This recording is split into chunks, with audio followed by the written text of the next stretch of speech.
It was supposed to be a quick trip. Angela had just gotten off work, exhausted and eager to grab a few things for the week before heading home. Sam's Club was practically empty that evening, the massive warehouse aisles eerily silent under the hum of fluorescent lights. Angela liked coming late. It meant no long lines or bustling crowds. But tonight, something felt off. The automatic doors hissed open, and she stepped inside, greeted by the faint smell of bulk plastic and cardboard. A lone employee waved half-heartedly from the membership desk. Angela returned a polite nod and grabbed a cart, its squeaky wheel echoing in the cavernous space. She made her way through the aisles, ticking off items on her mental list. A pack of bottled water, some frozen vegetables, and a box of granola bars. As she moved deeper into the store, the air seemed to grow colder. She shivered, rubbing her arms, and glanced around. There was no one else in sight, not even the faint sound of another cart rolling through the aisles. Just her. Angela shook off the unease and turned into the frozen food section. The rows of glass freezers stretched endlessly, their lights flickering occasionally.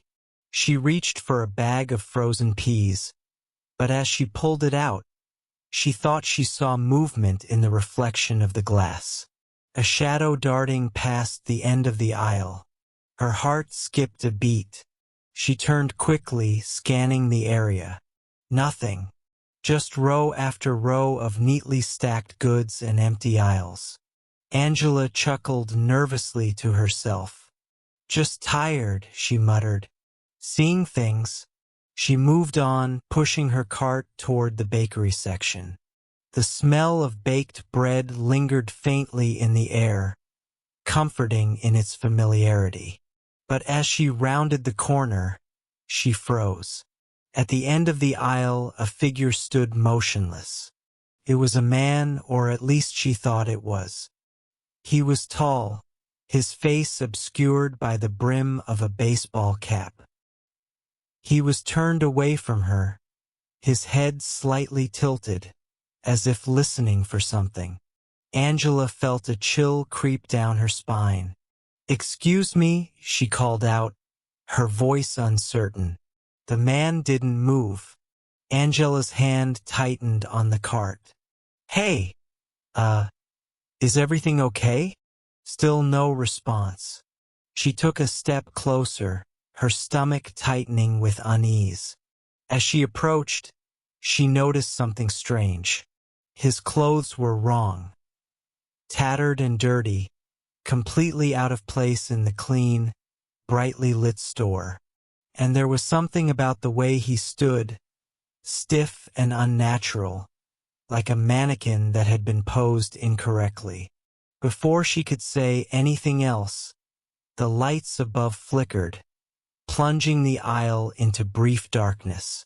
When they came back on, the man was gone. Angela's breath hitched.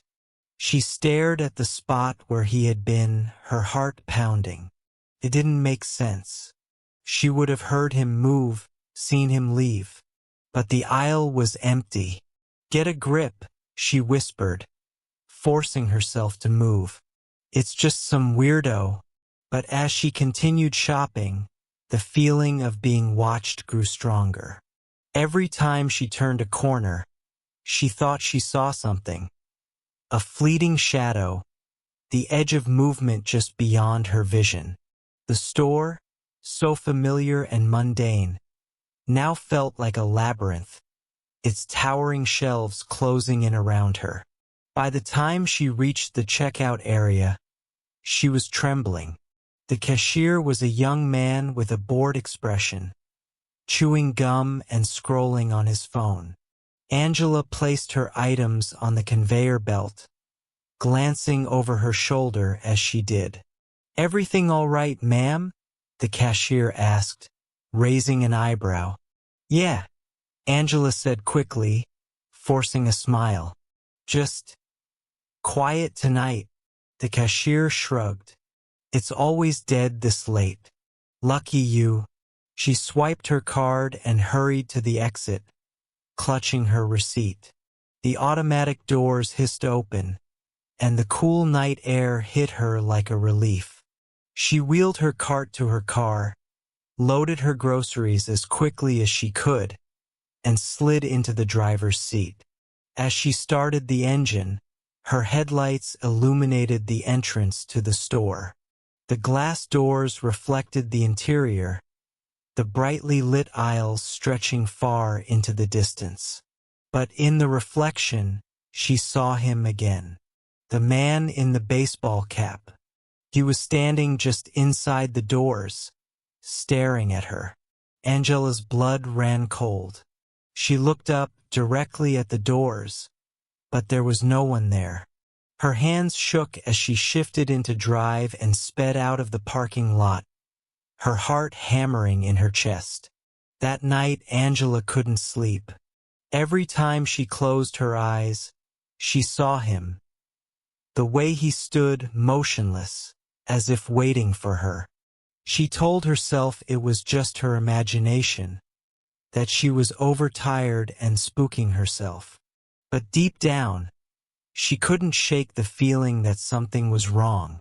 The next morning, curiosity got the better of her. She called Sam's Club, intending to ask about their security cameras. Maybe they had footage that could prove she wasn't crazy. The phone rang several times before someone picked up. Sam's Club, how can I help you? Hi, Angela began, her voice shaky. I was there last night around closing. I think someone might have been following me. The line was silent for a moment.